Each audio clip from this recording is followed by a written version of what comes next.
गोरखपुर पहुंचे प्रदेश सरकार में कैबिनेट मंत्री डॉक्टर संजय निषाद ने सर्किट हाउस स्थित सभागार में मझवार और तुरैया आरक्षण, मझवा समाज के लिए विभिन्न योजनाओं व अन्य ज्वलंत मुद्दों पर पत्रकार वार्ता की। उन्होंने कहा कि सरकार निरंतर निषादों के हित में कार्य कर रही है। आरक्षण को लेकर भी सरकार लगातार प्रयासरत है। अमित जी हाथ पीछे कर लीजिएगा। अमित जी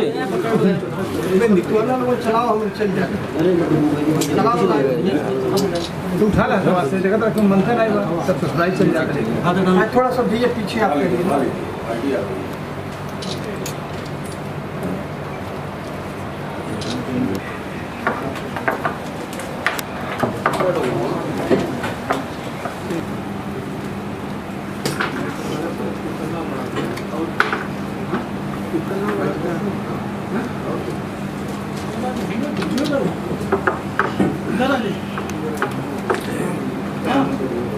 खून से पत्र लिखने का मतलब है मेरी ज़िंदगी का, मेरे शरीर का, मेरी ज़िंदगी के एक एक क्षण, एक एक कण मेरे शरीर का और ज़िंदगी का एक एक क्षण मछुआ समुदाय के लिए समर्पित है। हमें वकील नियुक्त किया आपने, तो मैंने आपकी वकालत प्रधानमंत्री तक दर्जनों बार किया है।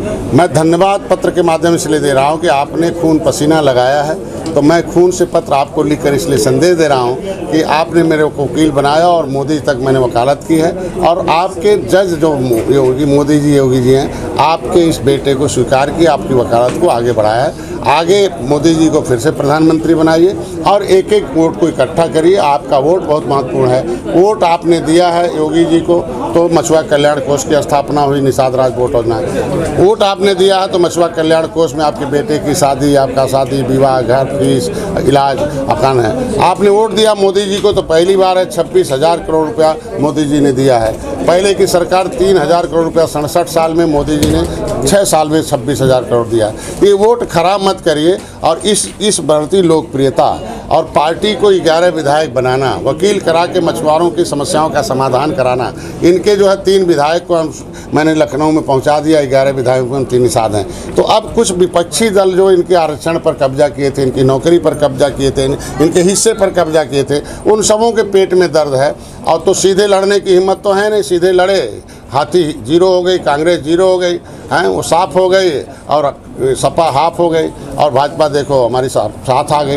तो ये परिदृश्य रहा है 2017, 2019, 2022 का कि भाई हाथी साइकिल साफ हो गई, हाथी और जो है पंजा साफ हो गई और सपा हाफ हो गई और भाजपा साथ हो गई। तो आज के दिन में वो विपक्षी दल जो उनको जो सत्ता से बाहर किए हैं, उनके दिमाग में आ गया जब तक निषाद बटन छूता था तब हम सत्ता में थे, कैसो हमारा निषाद आके कैसो बटन छू दे।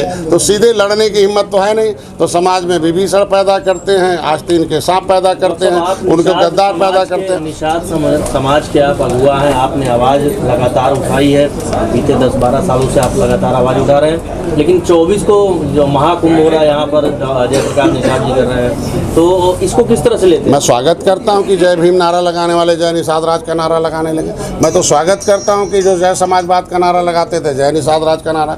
अरे प्रधानमंत्री जय निषाद राज का नारा लगाते हो, निषाद राज पार्टी का प्रचार करते हो, तो जो भी जय निषाद राज का नारा लगाएगा वो हमारे समाज के हितों की रक्षा के लिए आगे आएगा। उसका मेरा स्वागत करता हूँ, मैं किसी का विरोध नहीं करता हूँ। और मैं तो यही कहूँगा कि जो आरक्षण की लड़ाई है, ये जो हमारे सामाजिक मुद्दे हैं, ये भाजपा ही हल करेगी। वोट मत खराब करें कि यार वोट नहीं, आरक्षण नहीं तो वोट नहीं, तो जाएगा कहाँ? आरक्षण के मुद्दे को पिछली सरकार हाथी साइकिल पंजा ने हमारी फाइल गायब कर दी। जो ये नेता लोग हैं जो सपा बसपा में थे, उनके सहयोग से ही हमारी फाइल गायब हुई, उनके खिलाफ मुकदमा लिखा है। पहले हमने आज 70 साल में पहली बार है कि योगी जी से पत्र लिखवाने में, RGI से एस्टेट्स कराने में कि केवट मल्ला मझवार अनुसूचित जात का हकदार है, RGI से सामाजिक न्याय मंत्रालय से। अब हमारे पास प्रमाणिक दस्तावेज हैं, प्रमाण पत्र लेने की तरफ बढ़िए, इन्हें कि गुमराह करके फिर हाथी साइकिल में वोट चला जाएगा। आप भी जाएंगे जो निषाद महाकुंभ हो रहा है, आप भी जाएंगे उसमें? मैं कह रहा हूँ कि अगर हम तो हर जगह जहाँ निषाद बुलाते हैं जाते हैं, बिना बुलाए भी जाते हैं। हम तो देश के निषादों को इकट्ठा कर रहे हैं, तमिलनाडु पूरे देश में। आप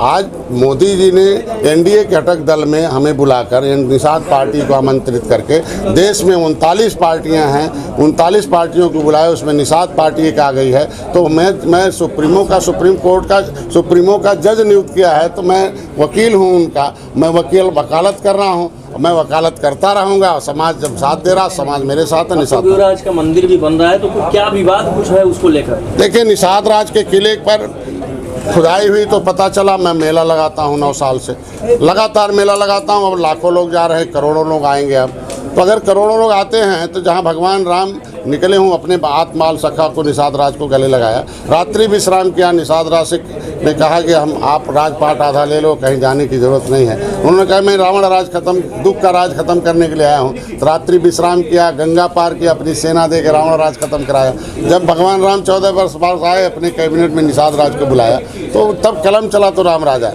तो जहाँ भगवान राम रात्रि विश्राम किए हों, उनके सीने पर एक मस्जिद बनी रहेगी। तो क्या हमारे लोग जाते हैं, गुस्से में आते हैं, उखाड़ के फेंक देंगे, तो हमको साथ रहना पड़ेगा। तो मैं लोकतांत्रिक ढंग से अपील करूंगा सरकार से कि जिस तरीके से भगवान राम के उस राम मंदिर के पास बाबरी मस्जिद थी, संवैधानिक तरीके से उसे हटाया गया है, तो उसी तरीके से निषाद राज के किले को विकसित करने के लिए 20 करोड़ 38 लाख रुपए आपने दिया है। तो वहाँ भी नोटिस देकर उस मस्जिद को हटा दिया जाए। और मुसलमानों से भी अपील करूँगा कि जब वो आर्कोलॉजी, जब इंदिरा गांधी आई थी खुदाई कराने के लिए, तब उसमें उस चार्ट में वो मस्जिद नहीं दर्ज है, इसलिए मस्जिद अवैध है, उसे दूसरे जगह बना लिया जाए। जिस तरीके से आप सोना चांदी का ईंटा दे के राम मंदिर बना रहे हो, उसी तरीके से एक ईंट दे के निषाद राज का भी किला बनाए और ये समुदाय गौरवशाली इतिहास रहा, देश को आज़ाद कराया। नड्डा जी से मुलाकात होनी 6:30 बजे नड्डा साहब ने बुलाया है। माननीय प्रधानमंत्री जी ने उस दिन बात की थी। हमने 3 मिनट अपने समाज के लिए क्रिमिनल ट्राइब्स इंक्वायरी कमेटी 1949-50